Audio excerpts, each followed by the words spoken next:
Good morning all of you. आज हम manager economics के अंदर अपना लेक्चर नंबर 37 स्टार्ट कर रहे हैं और जो हमारा लेक्चर नंबर 37 है वो मार्जिनल एफिशिएंसी ऑफ कैपिटल से रिलेटेड है, जिसको हम शॉर्ट में एमईसी कहते हैं। सबसे पहले हम समझेंगे कि एमईसी क्या है। What is marginal efficiency of capital. MEC refer to the expected profitability of capital assets. MEC क्या है, मार्जिनल एफिशिएंसी ऑफ कैपिटल क्या है कि जब भी हम कभी अपने कैपिटल एसेट से कोई भी प्रॉफिट की एक्सपेक्टेशन कर रहे हैं, दैट इज़ एमईसी। कि अगर मैंने कोई कैपिटल एसेट्स लगा रखे हैं अपने बिजनेस में और मैं एक्सपेक्ट कर रहा हूँ कि उससे मुझे प्रॉफिट हो, तो दैट इज़ एमईसी।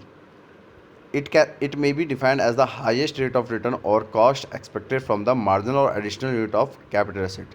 इसको अगर हम डिफाइन करें एमएसी को, तो उसका मतलब क्या है कि अगर हमें हाईएस्ट रेट ऑफ रिटर्न चाहिए अपनी जो भी कॉस्ट हमने अपने बिजनेस में लगाई है, तो जब भी हम कैपिटल एसेट्स में कोई भी एडिशनल यूनिट लगाएंगे तो उससे हमेशा जो हमारा रेट ऑफ रिटर्न है या जो भी हमारी कॉस्ट है वो रिकवर भी होगी, साथ साथ हमें उससे प्रॉफिट भी होगा। जिसका मतलब हम कह रहे हैं कि that is marginal efficiency of capital, जो कि किसी एक कैपिटल एसेट के एडिशनल यूनिट से हमें हो रहा है।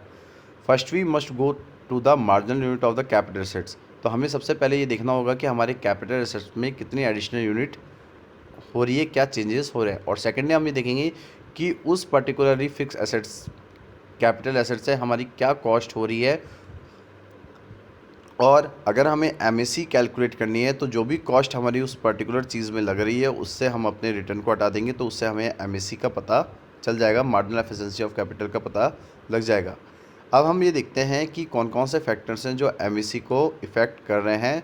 तो अगर आप देखेंगे तो वेरियस फैक्टर्स हैं जो कि एमएसी को शिफ्ट करते हैं शॉर्ट रन के अंदर, जिनको हम इंडिजिनियस फैक्टर्स कह रहे हैं। और अगर हम लॉन्ग रन के अंदर बात करेंगे तो उनके अंदर सारे एक्सोनियस फैक्टर्स हैं जो कि एक एमएसी को इफ़ेक्ट करते हैं या उसको शिफ्ट करते हैं। तो सबसे पहले हम समझेंगे short term factors. Short term factors के अंदर जो सबसे पहला पॉइंट है हमारा वह है एक्सपेक्टेड डिमांड। कि अगर आपकी डिमांड किसी एक पर्टिकुलर प्रोडक्ट की आपको लग रहा है कि उसकी फ्यूचर में उसकी डिमांड हाई हो जाएगी। अगर आपकी किसी पर्टिकुलर प्रोडक्ट की बात करें तो अगर आपको लग रहा है कि किसी प्रोडक्ट की जो डिमांड है वो इन फ्यूचर हाई होने वाली है, तो आपकी जो एमएसी है, मार्जिनल एफिशिएंसी ऑफ कैपिटल है, वो भी हाई होगी और आपकी इन्वेस्टमेंट्स भी इंक्रीज़ होंगी। और अदर हैंड अगर आपको लग रहा है कि आपके प्रोडक्ट की डिमांड इन फ्यूचर डिक्लाइन होने वाली है, तो आपकी जो एमएसी है मीन्स जो मार्जिनल एफिशिएंसी ऑफ कैपिटल है वो लो होंगे और आपकी इन्वेस्टमेंट्स भी कम होंगी। नेक्स्ट है cost and prices. If the cost are expected to decline, अगर आपको लग रहा है कि आपकी कॉस्ट धीरे धीरे डिक्लाइन हो रही है और प्राइजेज़ का एक्सपेक्टेशन है कि वो इंक्रीज़ होंगी, तो जो एक्सपेक्टेशन है एक प्रोड्यूसर की वो गो अप होती है, मीन्स उसकी एक्सपेक्टेशन बढ़ने लगती है। और अगर अदर हैंड में हम बात करें कि अगर आपकी कॉस्ट बढ़ रही है मीन्स वो गो अप हो रही है और आपकी प्राइजेज डिक्लाइन हो रही है, तो जो एमएससी है वो रिसीव होएगा हमेशा सेटबैक, और जो इन्वेस्टमेंट है हमारे वो भी धीरे धीरे कम होने लगेंगे। इसके बाद हम बात करते हैं propensity to consume. If the propensity to consume more than the volume of investment, कि अगर आपकी जो प्रोपेंसिटी है कंजप्शन की वो आपकी इन्वेस्टमेंट से ज़्यादा है या वाइस वर्सा है, तो उस कंडीशन में भी आपकी एमएसी पे, मार्जिनल एफिशिएंसी ऑफ कैपिटल पे भी इफ़ेक्ट होगा। इसके बाद हम बात करते हैं चेंजेस इन इनकम। कि अगर आपका जो लेवल ऑफ इनकम है वो इंक्रीज़ होता है तो आपकी इन्वेस्टमेंट्स भी क्या होते हैं, इंक्रीज़ होते हैं। और अगर आपकी लेवल ऑफ इनकम डिक्रीज़ हो रही है तो आपके इन्वेस्टमेंट्स भी डिक्लाइन होते हैं, तो आप डिस्करेज होते हैं कि आप अपनी लेवल ऑफ इनकम की कम होने से किसी भी तरीके की इन्वेस्टमेंट्स को नहीं कर पा रहे हैं, क्योंकि हमेशा जो इन्वेस्टमेंट होता है वो डिपेंड होता है इनकम बेस पे। नेक्स्ट क्या है, current state of expectation. Businessman while making expectation take into the account the current state of affairs regarding cost, price, return etcetera. अगर बिजनेसमैन की एक्सपेक्टेशन है अपने करंट स्टेट को लेके, जैसे कि उसकी बिज़नेस में क्या कॉस्ट लग रही है, क्या प्रोडक्ट की प्राइजेज है, क्या वो रिटर्न या प्रॉफिट चाहता है, तो इफ़ दे आर हाई, अगर ये सारी चीज़ कॉस्ट, प्राइस और रिटर्न हमारे हाई होंगे, तो एमएससी भी जो बाउंड होगी वो हायर रेट पे होगी, मीन्स हमारी एमएससी भी इंक्रीज़ होगी। अगर हमारे करंट स्टेट जो है या जो हमारा एक बिजनेसमैन की एक्सपेक्टेशन है कॉस्ट, प्राइस और रिटर्न को लेके, तो अगर वो हाई होंगे तो जो हमारी एमएससी है वो भी हाई होगी किसी भी नए प्रोजेक्ट में इन्वेस्टमेंट करते टाइम।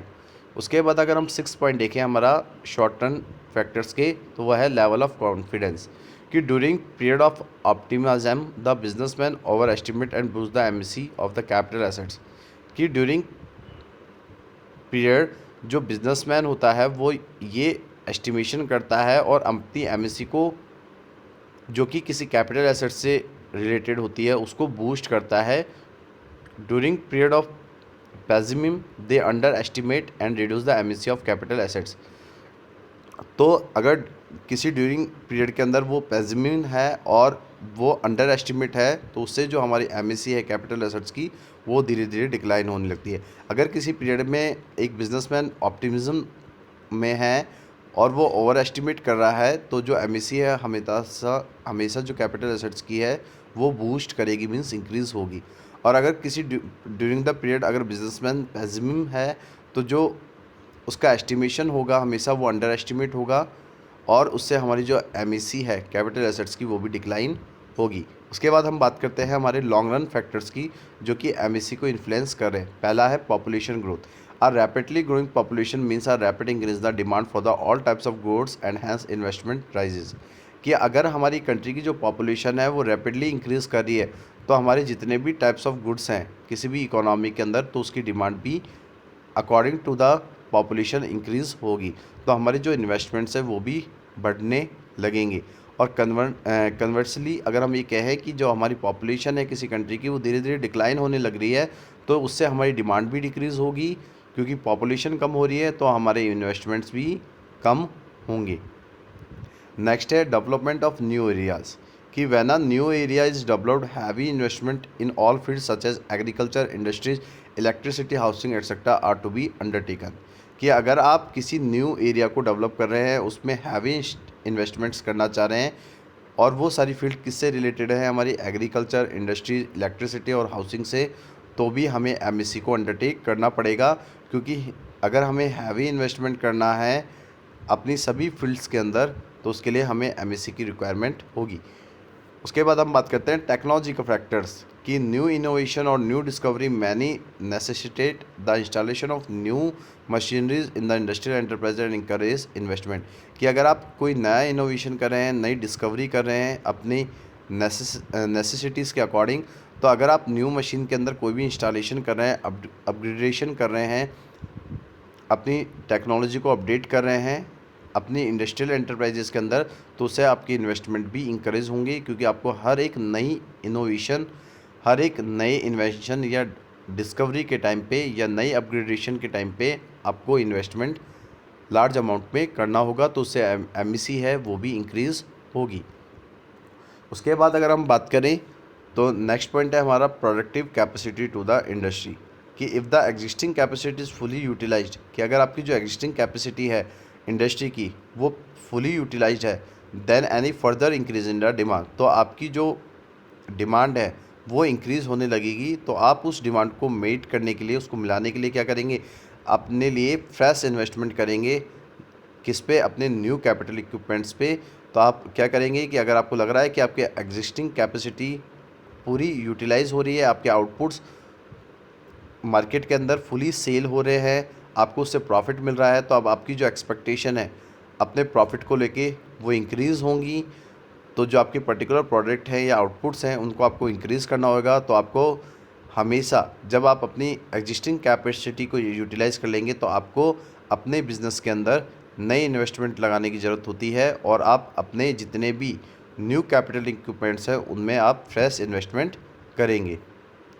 नेक्स्ट लास्ट पॉइंट है हमारा level of current investment. If the existing level of investment is already high, कि आपका जो एग्जिस्टिंग लेवल है इन्वेस्टमेंट का वो पहले से ही हाई है, तो there will be a little scope for the further investment and vice versa. तो आपके पास बहुत लिटिल स्कोप होता है कि आगे आप फर्दर इन्वेस्टमेंट करें। और आपके अगर एग्जिस्टिंग लेवल ऑफ इन्वेस्टमेंट कम है तो आपके पास एक बड़ा स्कोप होता है कि आप आगे जाके इन फ्यूचर आप ज़्यादा से ज़्यादा इन्वेस्टमेंट उस पर्टिकुलर बिजनेस के अंदर करें। तो आज के टॉपिक के अंदर हमने मार्जिनल एफिशिएंसी ऑफ कैपिटल के बारे में पढ़ा। मार्जिनल एफिशिएंसी ऑफ कैपिटल के अंदर हमने ये समझा कि जो मार्जिनल एफिशिएंसी ऑफ कैपिटल होती है जिसको हमने एमईसी कहा गया है, उसका मतलब होता है जब हम अपने कैपिटल एसेट से ये एक्सपेक्ट कर रहे हैं कि उससे हमें कोई ना कोई प्रॉफिट होगा। तो अगर आपको हाईएस्ट रेट ऑफ रिटर्न चाहिए अपनी कॉस्ट से ज़्यादा, तो जो आपकी मार्जिनल और एडिशनल यूनिट है कैपिटल एसेट्स की, उसको आपको इंक्रीज़ करना होगा। तो अगर आप कैपिटल एसेट्स अपने इंक्रीज़ करेंगे तो उससे आपका जो इन्वेस्टमेंट है वो इंक्रीज़ होगा, तो आपकी एमएससी भी क्या होगी, इंक्रीज़ होगी।